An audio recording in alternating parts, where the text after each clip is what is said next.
The expected outcome at the end of the day, we hope you will go back reinvigorated, understanding the dynamics of businesses which we have in Australia and the type of companies that you are invested in, and are reassured by the opportunities that will occur in the future.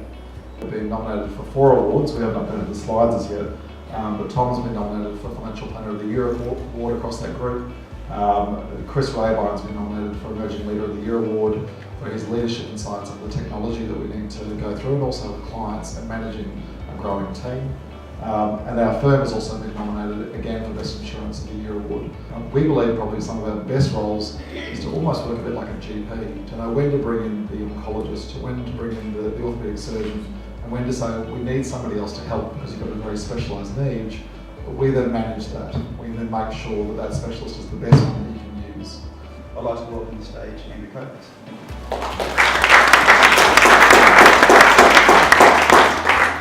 Thank you very much.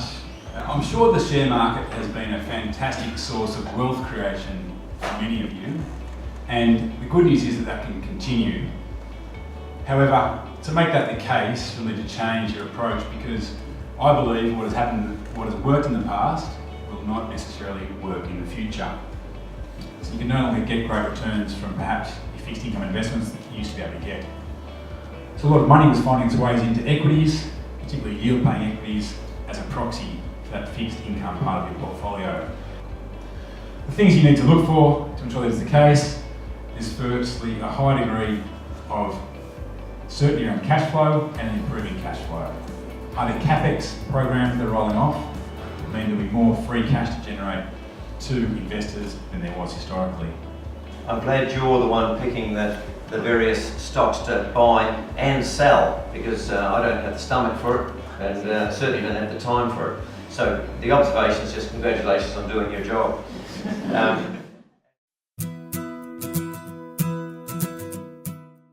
My name's Andrew Kovacs. I work at Macquarie and I'm one of the portfolio managers for the Macquarie High Conviction Fund.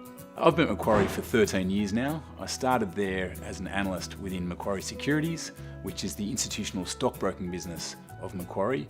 And after 5 years there, I transferred across to the Macquarie asset management business, working my way up from being an analyst to the current role of portfolio manager of the High Conviction Fund.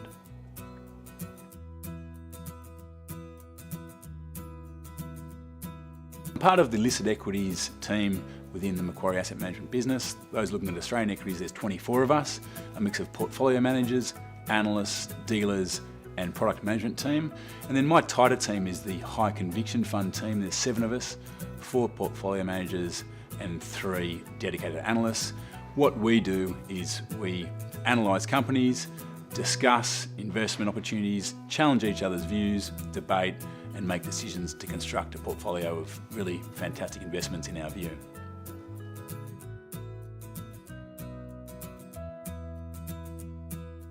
So a typical day is hard to explain exactly, because no 2 days are the same, which is one of the great parts of this role. But I guess the lion's share of my time is spent analysing companies and evaluating decisions, and that has 2 parts to it. One is modelling. We're running desktop models to really understand the financials and predict earnings and therefore valuation. But a big part of it is actually understanding companies and industries, and for doing that, we circle the company. We want to speak to the company themselves, and we have great access to management teams. We also want to speak to competitors, customers, suppliers, anyone who can give us an insight into the industry, its attractiveness, and the outlook for the company that we're looking at.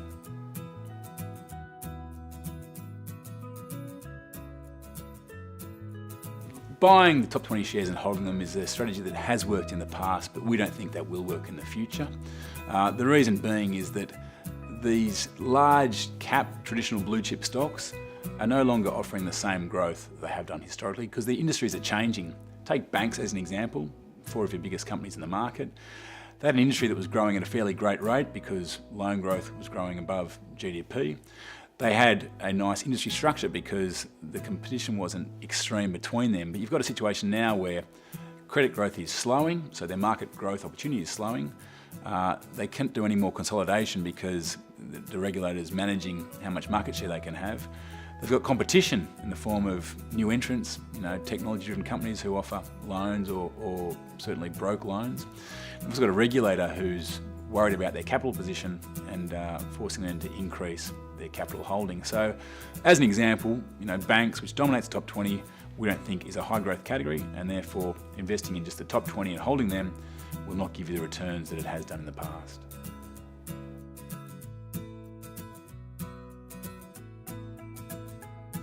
You could buy an index fund and it would be cheaper, but it certainly wouldn't give you the same level of returns over the market, or doesn't give you any return over the market. And again, historically, when the market was doing 20% return per annum, as it did through many years through the 2000s, maybe you don't need an extra 5%. But in this day and age, when if you get 5% from the overall market, and then another 5% on top of that from an active equity manager like ourselves, then I think the incremental benefit is definitely worth the cost.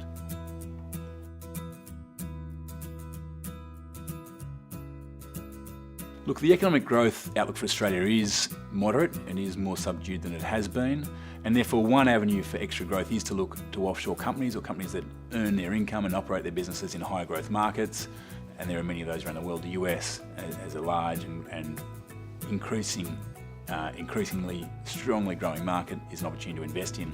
So you can do that, and we do that. We buy US companies or other global growth companies. To avoid Australian companies is an error in our view, because there are plenty of opportunities in Australia to still buy high growth companies, whether they be growing in smaller markets or just doing things differently, they can still grow strongly. There's also value companies that mightn't be growing very well, but are cheap from a share price relativity perspective and a valuation perspective, and so they can offer you strong returns despite maybe not offering strong top line growth. So we think a blend of all of those things, offshore growth, domestic growth, and domestic value, is a good way to construct a portfolio.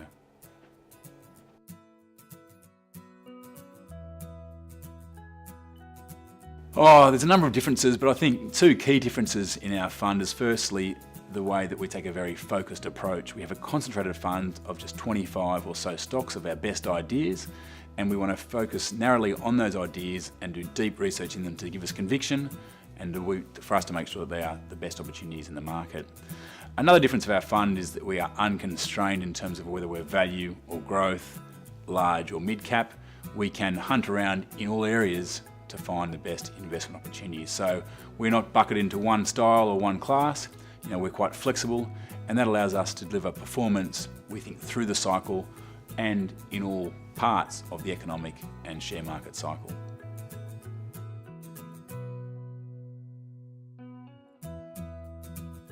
Look, we're very conscious of, trends around there. We don't invest thematically. We don't look at a trend, identify a strong growth macro trend, and therefore buy stocks within it. We're very much a bottom-up stock picking fund. Having said that, a trend that is clearly evident and is very attractive is China.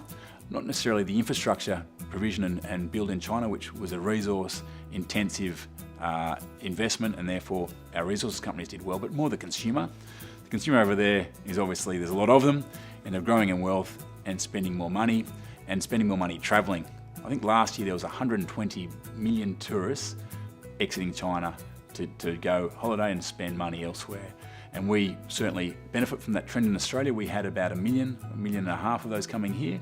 And we think that trend will continue to increase, whereby the growing wealth in China and the extra incentive and opportunity to travel will benefit many companies that tap into that trend.